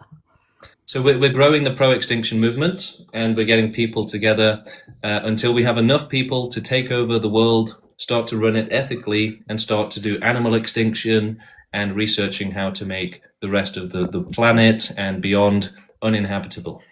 What? Maybe you could just do it to the people, leave the animals out of it. Well, animals suffer as well, so They do. we should make them safe too. Yeah, but what about all these animals that are bred for the things that they're supposed to do? Well, yeah, I mean, we should remove our dependence on animals while removing them. Right, Work 'cause towards a Because planet with no people were animals. the ones that trained them to do it in the first place, I suppose. Well, no. So most animal suffering is just because of nature, not because of people. And most animals that do suffer, it's just in the wild. It's far away from humans, right? They're starving to death. They're eating each other alive. We've got parasites, diseases, brain damage, chronic pain. They're freezing to death, burning alive in wildfires. So it's horrible, and we shouldn't let them be forced into that anymore. Yeah, I was going to say something else. I was completely slipped my mind. This is crazy because I've just literally come across your channel. Oh, spirituality. That's what I was going to ask you about. What's your take on spirituality? I'm an atheist. Right. Okay. So you don't So you believe rest in in peace. reincarnation You rest in peace. Right. Okay. You think that's it? It's gone. That's it. And how do you explain this sort of supernatural side to life? Well, I don't think there is one. I think it's just nature. The reason we're here is because nature forced us into the world, and it did so without thinking it through, and that's why there is so much suffering. So when people say, you know, a God would never allow this world and all of the suffering, we shouldn't allow it either. I'm not just talking about God. I'm talking about so say like if you lose somebody that's really close to you, the grief associated with that definitely brings on a supernatural form because you think that they're there, or No, so that's just a privileged position which people have deluded themselves into thinking, right? All of spirituality and stuff, it's just a privileged thing. The reality is that we live in an ocean of animals and people being tortured. There is no God coming to help. There is no spirituality. That's just a coping mechanism to explain all of the suffering. Right? Have you never experienced sort of like a supernatural experience or anything like that? No. No. So I think many people have though. But that doesn't mean we should allow. That doesn't mean we should allow suffering to continue. Yeah, no, I get that. I get that. But is suffering not just part of life? Is it just what? Oh my God! That's what a slave owner would say, right? Slavery is just a part of life. Yeah. No, because I don't agree with it, but because I think life should be better than what it is, for sure. But that same attitude causes suffering, right? To say that we should just allow life to continue and maybe it will get better. Who cares if anyone suffers? That it's irresponsible, right? So we have to be as against life existing as possible, so that we are as against suffering and lives of pure hell as possible. So how is it going to actually manifest your proposition? So we're growing the movement until we have enough people to do a revolution and take over the world. Or we might do it peacefully. All options are on the table. The more people we get, the more we'll be able to look into ways to take over the world. And yeah, it could take thousands of years. It could take thousands of years, but we're willing to do it, right? We have to end all suffering, even if it's difficult. What, do we all just take Kool-Aid at the same time? No, we have to do a thorough extinction to make sure that we get every last animal, make sure that we completely make them go extinct. And so to that end, we have to keep reproducing temporarily so that humanity doesn't go extinct before we've helped other life, like animals. And again, potentially working towards a universe with no life and no possibility of life ever again. And humanity, we will continue on to make that happen, unless we can replace ourselves with like AI and robots. That would be ideal for them to carry on making the world uninhabitable and allow us to stop suffering. I think that's on the cards, isn't it? Really. What was I going to say? What about the wars and things like that? These wars might just take us out. Yeah, we're against all that. We want a stable and peaceful civilization so that we can do animal extinction in a organized and structured way, right? Like a government would do. Yeah, so you'd have to start with the sort of like the smallest things first, really. So it's like Yeah, bees we're and stuff. just going to leave it to the science to determine it, but we will have to remove our dependence on the animals while removing them, right? So some I of think them will I be. think I could make the situation a lot worse, to be honest, if you start doing it that way. Yeah, like I say, we need to make sure that we can remove the animals before we remove them, because certain ecosystems or the Yeah, whole ecosystems. yeah Yeah, because if ecosystems go, then we will well, go anyway. if every animal disappeared right now, and including all of the bacteria, then the Yeah. world would probably become uninhabitable for humans. So we need to do some sort of transition and replace our dependence on the animals as we remove them, basically.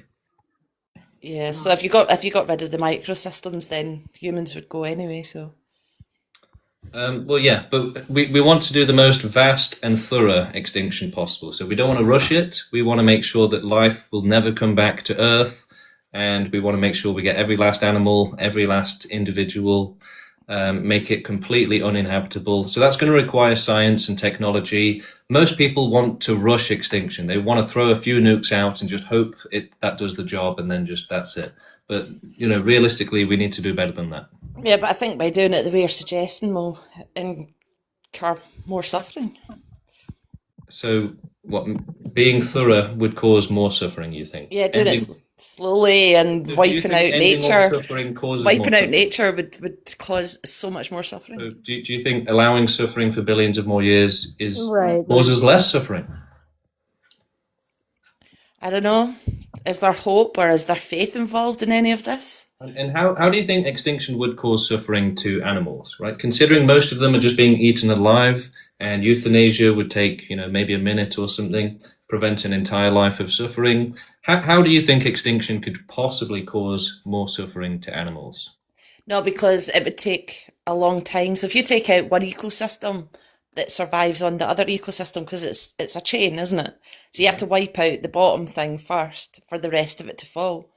Okay. And then watching all that fall, it'd be apocalyptic, to be fair. Do you really? So considering most animals are being eaten alive, right, as babies, how do you think that could be made worse?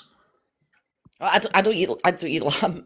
No, because it would be a process, wouldn't it? So it would take time. Yeah, so you're not making any sense, right? We as humans, it's impossible to cause more suffering with extinction than you prevent. we as humans would be watching the world fall apart, basically, which would be the ultimate suffering, don't you think? Well, that's just cringe. You're done. You're out of here. Humans watching the world fall apart would be the ultimate suffering. I've never heard something so cringe in my entire life. It's ridiculous. I mean, obviously, sorry, I'm just literally like stalking in the corner. You can drop me at any time, but no, but sincerely, I mean, yes, it might cause some more suffering for a short period of time, but again, why are we thinking in such a finite way? We're talking about, like infinity, possible infinity. If humans find a way to like continue to create a world in which they can sustain life, we could be talking about infinite suffering that does not ever end. I mean, again, it might be horrific in real time to some, by the way, to some. I do think with how many people are religiously brain rotted, a lot of them would just accept that it's the end times and they're going to see their creator. People have an extremely optimistic view of the future, right? Which is irresponsible. So, it's possible in the future that we've seen how much people respect autonomy and freedom and consent, right? To the point where they will allow it to cause extreme harm. So it's possible in the future that there'll be like planet Islam, right? Planet Christianity, planet Buddhism, right? And people will say, oh, just we have to let them do whatever they want, right? If they want to abuse kids, let them do it. If they want to have a torture program where they trap people into millions of years of suffering like Black Mirror, yeah, let them do it. So we can't allow this respect for autonomy and freedom to continue, the respect for life to do whatever the hell it wants to continue. We have to be a force which is going to work against all of this stuff and not respect people's autonomy and let them cause suffering. So yeah, we have to be a very powerful and active, proactive force against life existing, and not take any excuses, not take their lies basically, or any excuse that they give. We just have to be completely against it. I agree, and I do want to reply to some of the people in the comment section since nobody wants to actually come up and debate me. What I will say, people are just like this movement is depression. I'm like, well, perhaps acceptance of reality looks closer to depression than optimism, because again, reality is accepting that the negatives that exist do outweigh the positives that exist, and that is very obvious to anybody who has a functioning brain. We've already discussed this. The opposite of grape is not a good, beautiful wife. To the person in the comment section that somehow thinks that having a pretty girl is enough to, solve humanity's suffering problems. Not to mention, by the way, you're so focused on whether or not James is suffering or I am suffering. You don't care. Me and James are doing very well in comparison to a lot of people all around the world. We're actually thinking outside of ourselves, which seems very difficult for some of you to do. Genuinely.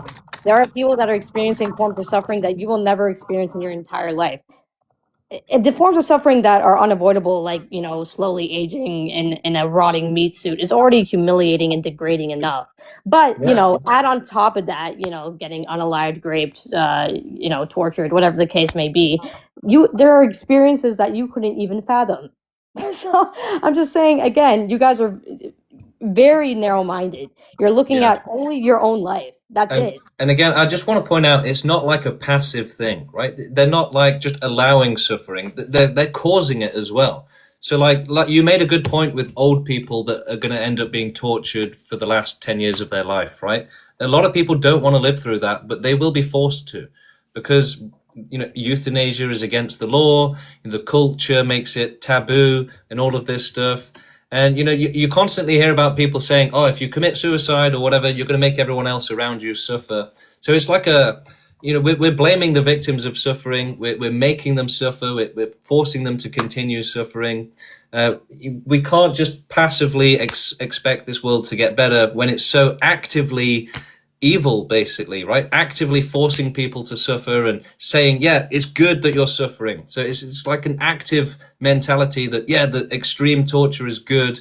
It's not just some passive thing that is going to get better by itself. They're actively in favor of suffering. We have to be actively against them.